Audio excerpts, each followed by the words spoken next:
इस 78वें स्वतंत्रता दिवस की आप सभी देशवासी भाई बहनों को बहुत बहुत बधाई, बहुत बहुत शुभकामनाएं। जैसा कि हम सभी जानते हैं कि स्वतंत्रता दिवस के उपलक्ष्य में हम सभी बड़े बड़े कार्यक्रम करके उन वीर शहीदों की शहादत को याद करते हैं और नमन करते हैं, जिन्होंने अपने देश के लिए अपने जीवन की ही कुर्बानी दे दी, जिन्होंने स्वयं से पहले अपने राष्ट्र को रखा, जिन्होंने देश के लिए जीवन जीना उचित समझा। और उन्हीं की शहादत को नमन करते हुए हम सभी तिरंगा झंडा भी लहराते हैं, जो कि हमारे देश की शान माना जाता है। और आज के समय में तो हमारे देश के यशस्वी प्रधानमंत्री जी भी एक मुहिम चला रहे हैं कि हर घर तिरंगा, घर घर तिरंगा। तो सबसे पहले हम उस तिरंगे के बारे में जान लेते हैं। तिरंगे में 3 रंग हमें देखने को मिलते हैं, जिसमें सबसे नीचे हरा रंग होता है, फिर उससे ऊपर यानी कि बीच में श्वेत रंग, सफेद रंग होता है और सबसे ऊपर केसरिया रंग होता है।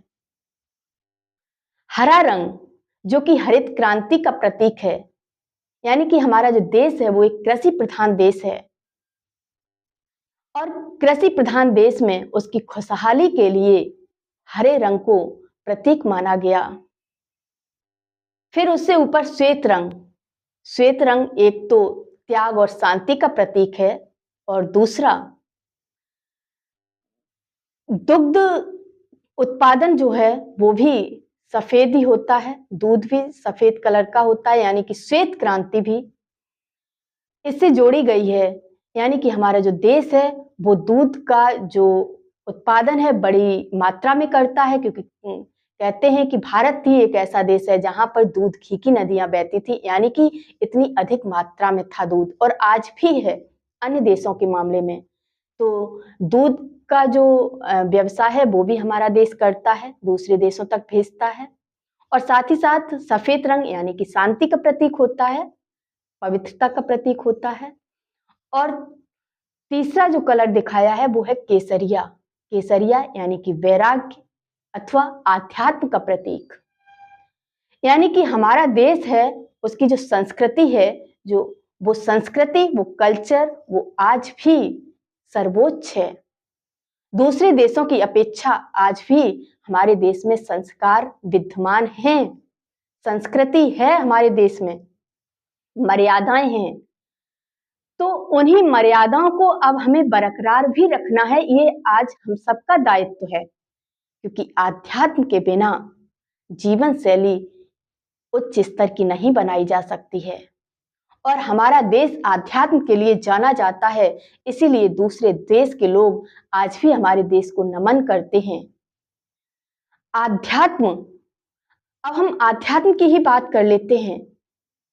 आज हमारे जीवन में आध्यात्म कहां तक समन्वित है, क्योंकि आज हम दूसरे देशों को देख करके और उनको कॉपी करने लगे हैं, उनकी संस्कृति को, उनके कल्चर को अपनाने लगे हैं, और हमारा देश जो पूजनीय है, जिसकी संस्कृति पूजनीय है, आज हम उससे विमुख होते जा रहे हैं।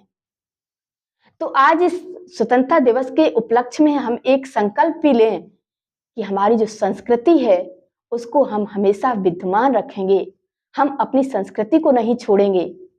भले ही कोई कितना भी एडवांस चला जाए, कोई भी देश, लेकिन हम अपने देश की संस्कृति को हमेशा बरकरार रखेंगे, क्योंकि आध्यात्म यानी कि मॉरल वैल्यूज आध्यात्म ही हमें सिखाता है। और वो मॉरल वैल्यूज से आज अगर व्यक्ति दूर चला जा रहा है तो उसी का कारण है कि घर घर में दुख और कलेश बढ़ता जा रहा है। तो हमें वो मर्यादाएं फिर से वापस लानी है, और वो आध्यात्म से जुड़कर ही हम ला सकते हैं। जैसे कि हम सभी ने बचपन में एक कहानी सुनी थी। उस कहानी में दिखाते हैं कि एक बार एक गांव में आग लग गई, और जब उस गांव में आग लगी तो सारे गांव के लोग बाहर चले गए गांव छोड़कर, लेकिन 2 व्यक्ति जो थे उसी गांव में रहे। वो बाहर ऐसे जा ही नहीं सकते थे, और उसमें से एक था जो अंधा व्यक्ति था और दूसरा था जो लंगड़ा था। अब उस अंधे व्यक्ति को भी बाहर जाना है गांव से और लंगड़े को भी जाना है। अब वो जाए कैसे?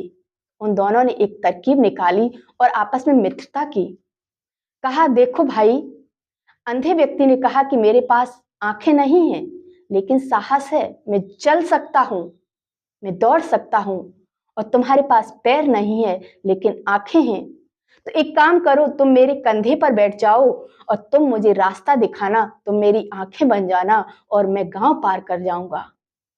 और कहते हैं कि इस तरीके से दोनों ने किया और अपनी जान सुरक्षित बचाई। ठीक ऐसे ही आज हमारे समाज में बुराइयों की आग लगी हुई है, विषय विकारों की आग लगी हुई है। अब इसमें जो समझदार हैं वो तो बाहर चले जाते हैं, लेकिन एक युवा और एक बुजुर्ग वो क्या करें? अब युवा के पास आंखें तो हैं, लेकिन वो बाहर जा कैसे सकता है, क्योंकि उसके पास आंखें नहीं है। आंखें ये हैं, लेकिन जो ज्ञान की आंख है वो आंखें नहीं है।